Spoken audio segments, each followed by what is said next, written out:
আসসালামু আলাইকুম সুপ্রিয় শিক্ষার্থী বন্ধুরা, তোমরা কেমন আছো? আশা করছি তোমরা সবাই ভালো আছো। এই ক্লাসটি আমার নবম দশম শ্রেণীর শিক্ষার্থী বন্ধুদের জন্য। তোমাদের গণিত বইয়ের 16.2 অধ্যায়ের চতুর্ভুজ বিষয়ক সূত্রগুলো নিয়ে আলোচনা করব। তো তোমরা সবাই জানো চতুর্ভুজ আসলে কি। চারটি বাহু দ্বারা সীমাবদ্ধ ক্ষেত্রকেই আমরা চতুর্ভুজ বলে থাকি। চতুর্ভুজ কত প্রকার এবং তাদের সূত্রগুলো কিরকম হয় সেগুলো আমরা চলো দেখে আসি। তো দেখো এখানে চতুর্ভুজ, এটাও এক ধরনের চতুর্ভুজ। এই চতুর্ভুজের নাম সামন্তরিক। কেন এই চতুর্ভুজের নাম সামন্তরিক? দেখো এই চতুর্ভুজের বিপরীত বাহুগুলো সমান এবং সমান্তরাল।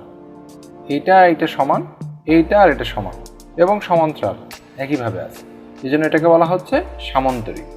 এর বিপরীত বাহুগুলো সমান এবং সমান্তরাল। একইভাবে পরের যে চতুর্ভুজটা আমরা দেখতে পাচ্ছি, এই চতুর্ভুজটার নাম হচ্ছে আয়তক্ষেত্র।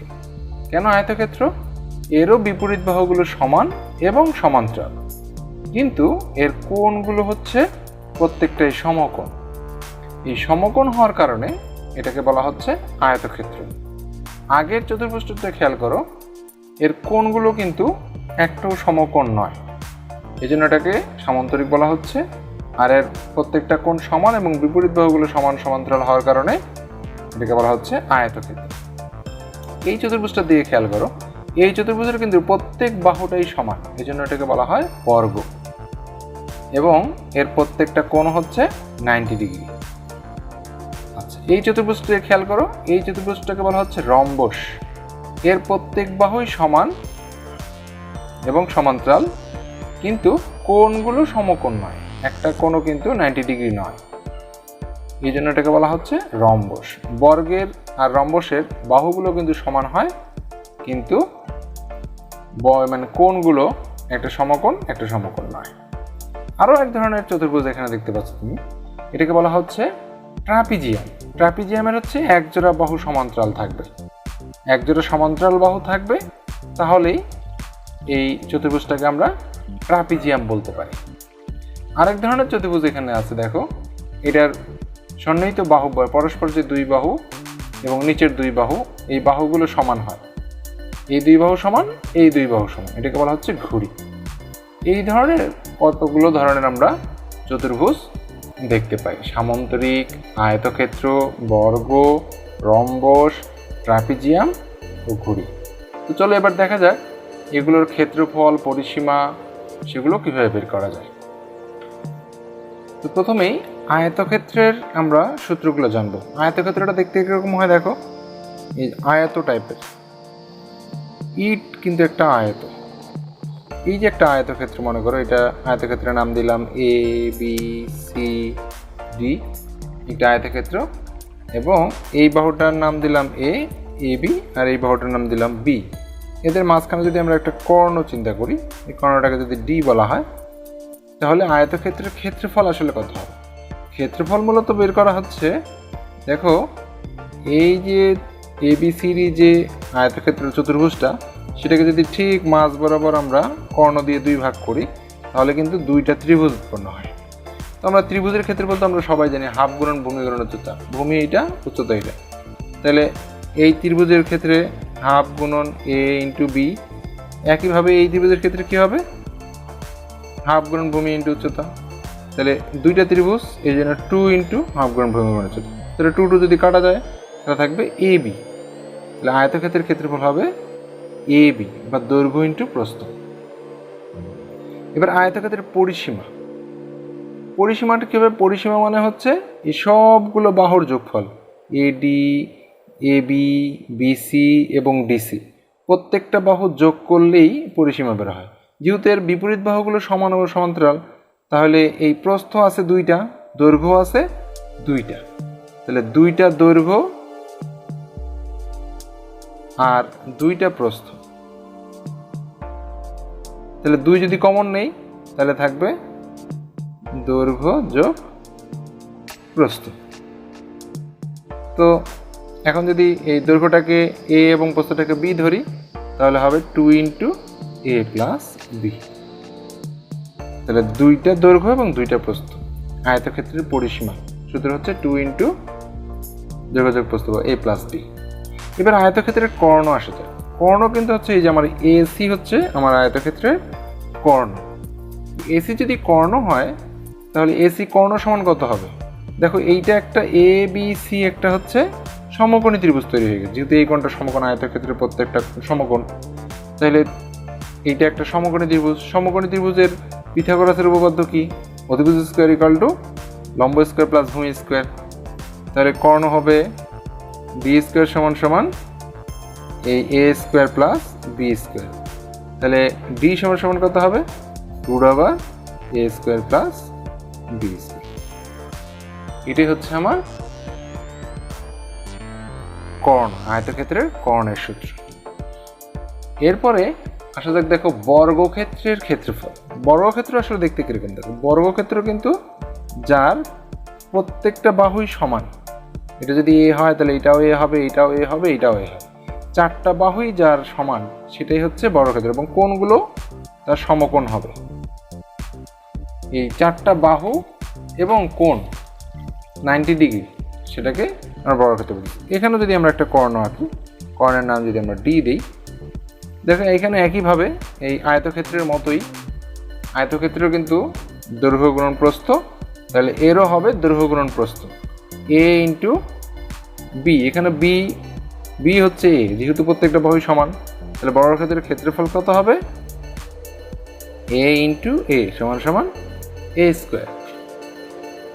আর বর্গক্ষেত্রের পরিসীমা এটার মতোই, এই সবগুলো বাহুর যোগফল। বাহু কয়টা? একটা, দুইটা, তিনটা, চারটা, প্রত্যেকটাই কি এ করে, এ এ এ এ।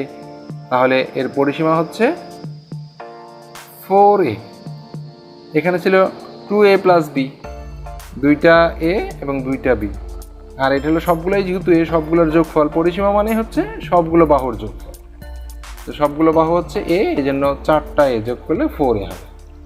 আচ্ছা, কর্ণ, এখানে কর্ণ ছিল D into root over A square plus B square. এখানে কর্ণ হবে এই যে ডি, এখানে D square, A square plus A square. এখানে বি স্কোয়ার যদি এ বসায় দিই তাহলে কত হবে? D equal to root over A square plus A square সমান সমান হবে রুট ওভার 2a স্কোয়ার। তার মানে এটা কত হচ্ছে? Root 2a। এই রুট 2a হচ্ছে আমার বর্গক্ষেত্রের কর্ণ সূত্র। এবার এখন আমরা সামান্তরিকের ক্ষেত্রফল। সামান্তরিক মনে করো এ বি সি ডি একটা সামান্তরিক। এই সামান্তরিকের ক্ষেত্রফলের মনে করো এটা একটা ভূমি, এই ভূমির মান জানা আছে মনে করো বি, আর এই উচ্চতা হচ্ছে মনে করো ডি, এটা সমান সমান এইচ। যদি এই উচ্চতা এবং এই ভূমি জানা থাকে তাহলে কিন্তু আমরা এই সামান্তরিকের ক্ষেত্রফল বের করতে পারবো। মনে করো এ বি ডি এই যে একটা ত্রিভুজ, আর বি ডি সি এটা একটা ত্রিভুজ। এই ত্রিভুজের ক্ষেত্রফল হাফ গুণন ভূমি গুণন উচ্চতা, হাফ ভূমি বি, উচ্চতা হচ্ছে এইচ। এইটা একটা ক্ষেত্রফল, এইটা আর একটা ক্ষেত্রফল। এটা হবে দুইটা ত্রিভুজের জন্য 2 গুণ করে দেবে, তাহলে 2 2 যদি কাটা যায় থাকবে হচ্ছে বিএইচ। এটাই হচ্ছে বিএইচ, হচ্ছে আমাদের এই উচ্চতা আর ভূমি যদি জানা থাকে তাহলে আমরা ক্ষেত্রফল একভাবে বের করতে পারি। আবার আরও একভাবে বের করতে পারি, যেমন ধরো এই আর একটা এরকম সামান্তরিক আছে, মনে করো এটা একটা সামান্তরিক, এই সামান্তরিকের এইটা একটা কর্ণ, এই কর্ণের উপর আবার এই বিন্দু থেকে কর্ণের উপর লম্বের দৈর্ঘ্য দেওয়া আছে, মনে করো এইটা এইচ, আর এটাকে ধরে নিলাম মনে করো বি বা ডি, ধরো ডি ধরে নিলাম, কর্ণটাকে ডি ধরে নিলাম। তাহলে এইখানেও কিন্তু তোমার ধরো এই যে এইটা একটা ত্রিভুজ, উপরের পাটটুকু আর নিচের পাটটুকু আলাদা আলাদা ত্রিভুজ, তাহলে সেখানেও কিন্তু এই দুইটা ত্রিভুজের সমষ্টি হচ্ছে সামান্তরিকের ক্ষেত্রফল। তাহলে এই ত্রিভুজের ক্ষেত্রফল কত হবে? এই ত্রিভুজের ক্ষেত্রফল হাফ গুণন ভূমি হচ্ছে পুরাটা ডি, উচ্চতা হচ্ছে এইচ, আর দুইটা ত্রিভুজের ক্ষেত্রে 2 গুণ করতে হবে, তাহলে 2 2 কাটা গেলে এই হবে ভূমি গুণন উচ্চতা, এটাও হবে ডিএইচ। ওকে, এবার আসো রম্বসের ক্ষেত্রফল। রম্বসটা আসলে কিরকম দেখতে? রম্বস কিন্তু একটু চারটা বাহু সমান, কিন্তু এর কোনো কোণই সমকোণ নয়। মনে করো এ বি সি ডি একটা রম্বস। এই রম্বসের মাঝ বরাবর একটা কর্ণ দিলাম, এই বি ডি আর একটা কর্ণ।